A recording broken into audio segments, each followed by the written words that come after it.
Abuse is not use. What am I talking about? Well, I'm talking about gear in general, preparedness gear. And it doesn't matter what it is. It doesn't matter if it's an AR-15. It doesn't matter if it's, energy production of some sort. It doesn't matter if it's transportation of some sort. It doesn't matter what it is. There is a clear difference between abusing that item and using that item. So I want to talk about that for a moment. And I'm not trying to throw anybody under the bus. What I am trying to do is throw a mindset under the bus, okay? Because this mindset will not do you well, okay? So what am I talking about? Again, the intent's not throwing somebody under a bus. However, if the shoe fits, put that damn thing on and go take a walk. But someone was recently talking about how they had, and it was a solar generator. They've had it for many years. And for a significant portion of that time, it had sat outside. Their reasoning was, well, it's a solar generator. It's meant to be charged by the sun, so that means I'm supposed to put it outside. That was the mindset.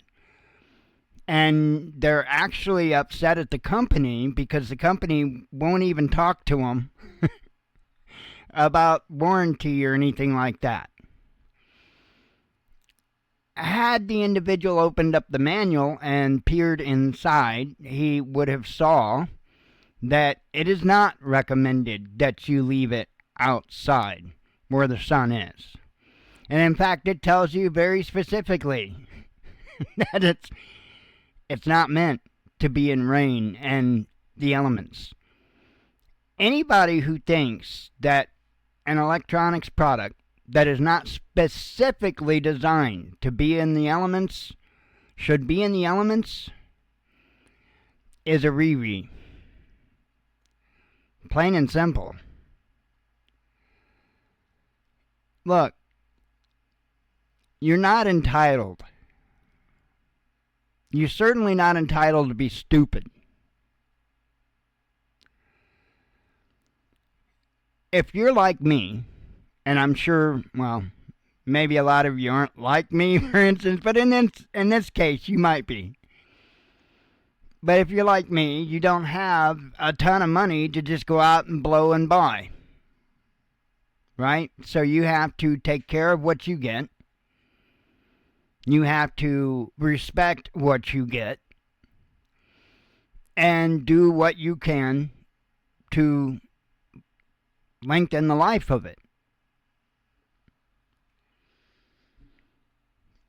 You're not testing a product when you do the very things that will destroy it the quickest. That's not a test. I don't know what the hell that is. A test is putting the product under a reasonable amount of stress over a reasonable amount of time. Whatever that may look like. It's different for everything. But you can't go buying a solar generator, plugging it in, setting it up outside, and letting it sit in the elements for years. And then turn around and think the company's at fault because the product failed. And especially the mindset that the company should kiss your ass and give you another one. Mind you, it was given. Now I can tell you from the EcoFlow beta program I was in with the EcoFlow blade, I can tell you for a matter of fact that those of us that got those EcoFlow blades for the beta program, they weren't covered under warranty because they were given to us.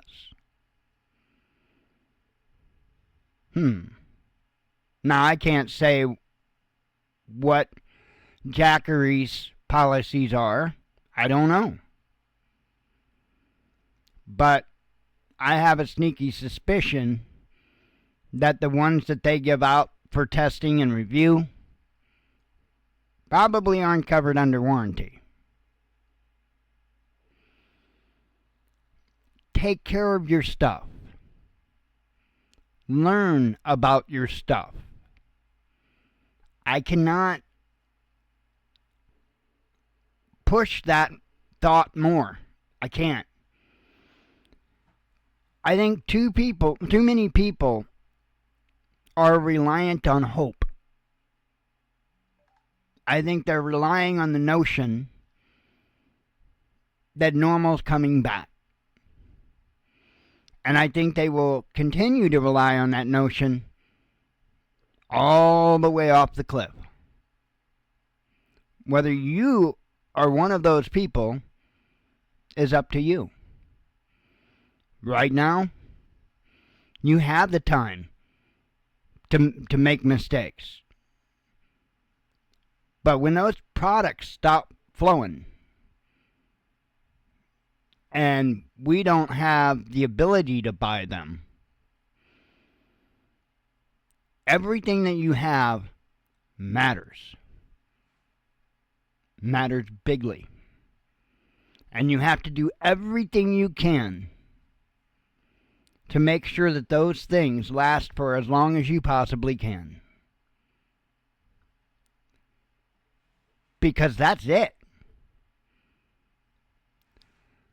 Every single one of us, there's not a person that's watching this video, there's not a person that has ever watched a YouTube video that has not been blessed with many conveniences in their life. Things simply as running water. I mean, power even goes way beyond that. But running water even. Those are all things of convenience. And it doesn't take a whole lot for those things of convenience to be interrupted.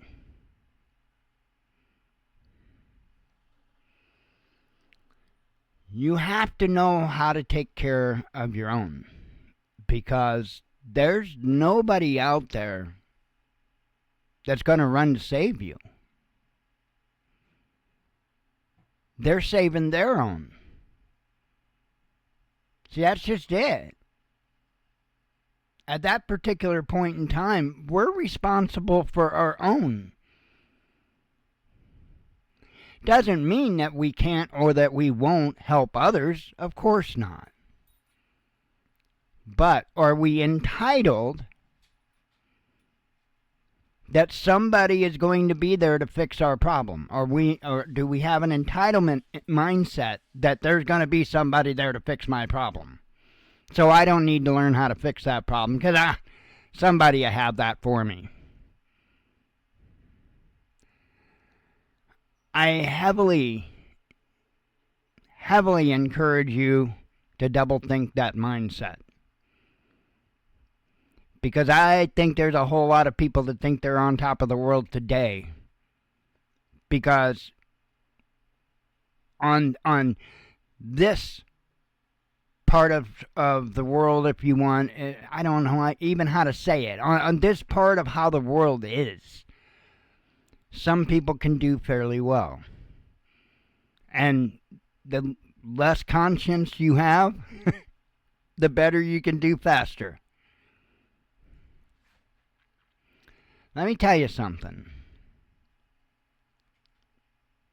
There's a whole lot of stuff that ain't gonna matter anymore when those lights go out.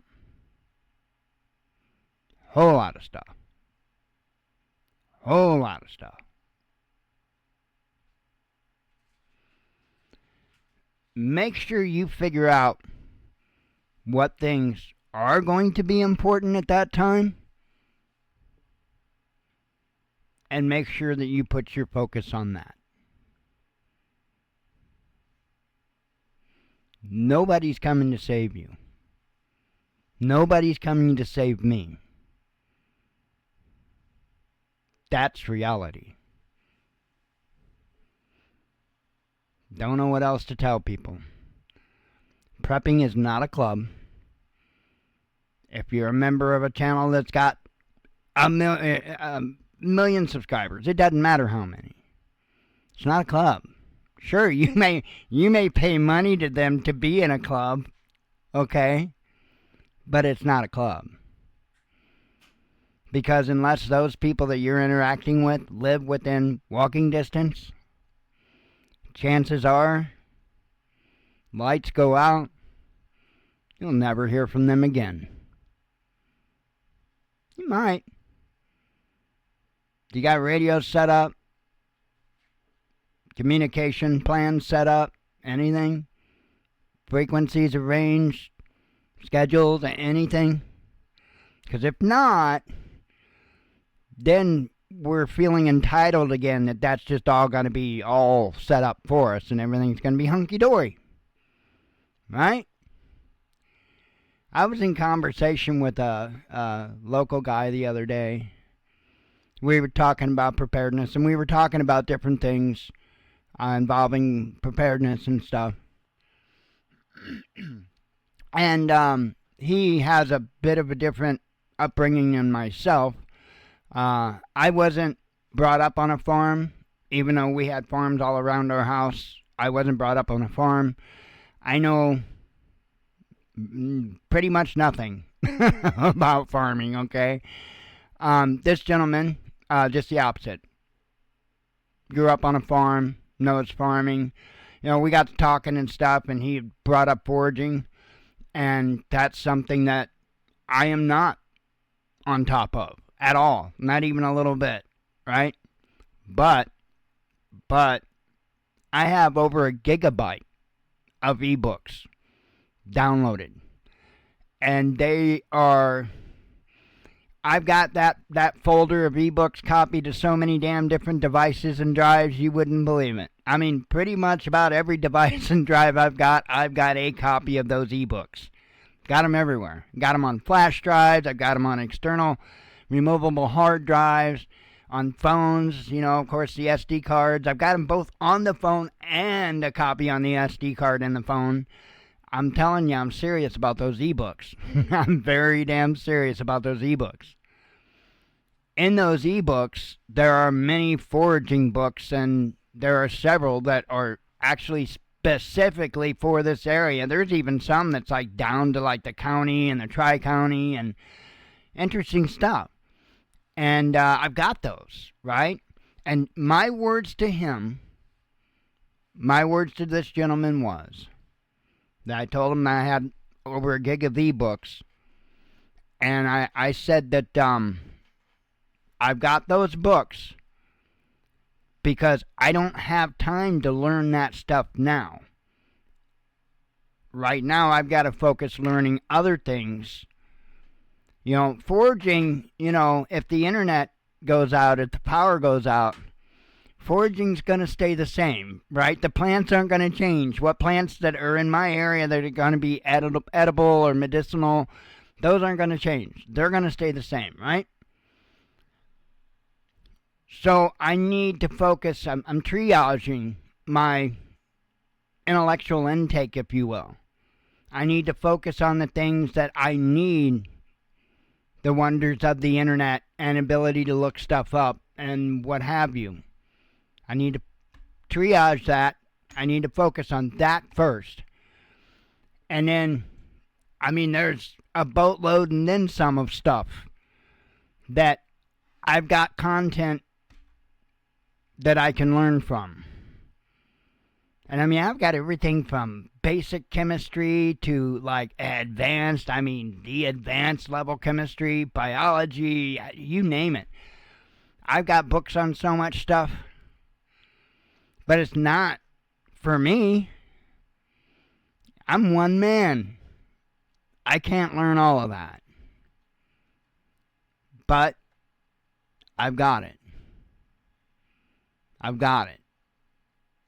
You know, sometimes it's important to have certain things, not necessarily because you know how to use them, but because you might run into somebody else who does. And that's something that I say as much as possible when I talk about the plans for the FEMA wood gasifier. Now, hey, if you don't understand combustion engines and all that, you don't know your way around an engine, you don't understand what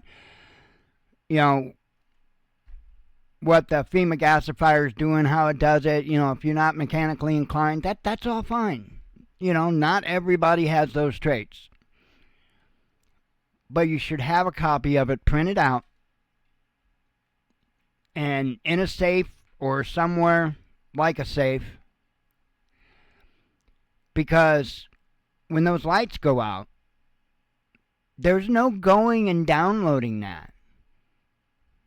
It's too late. That information is lost, gone, goodbye. That's why it's important to do it now. Doesn't matter if you understand it or not. When those lights go out, it's going to be a much different world in the blink of an eye. And all of a sudden, you'll find out that a lot of the things that weren't really important for most all of your life have become the most important things you can do or know. Crazy, huh? Most of us, we've never thought twice about going over to our faucet and filling up a glass of water and taking a drink. Have you? How many of us have had to experience having to filter and purify every bit of water we intake? Now, I'm sure there are people out there that do, no doubt of it. But how many? Give me that percentile. I would say that clean water might be an important thing. Wouldn't you? Everything is going to change. And for the billions of people on the planet that don't understand the importance of having those plans for that gasifier, well, they're going to understand it after those lights go out. I can't encourage people to do this stuff anymore. I don't get it. I don't understand why these self-proclaimed prepping channels aren't talking to you about prepping. And when they do, it's just a carbon copy of what everybody else has already said a gazillion billion times. If you can't think outside of the box, close your ears, ladies.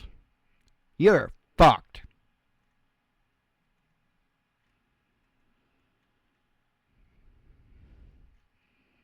I don't know how else to put it. If you can only do things according to the plan, according to the instructions, if you couldn't figure out any other way to make it happen, it's going to be a bad day for you, Tater.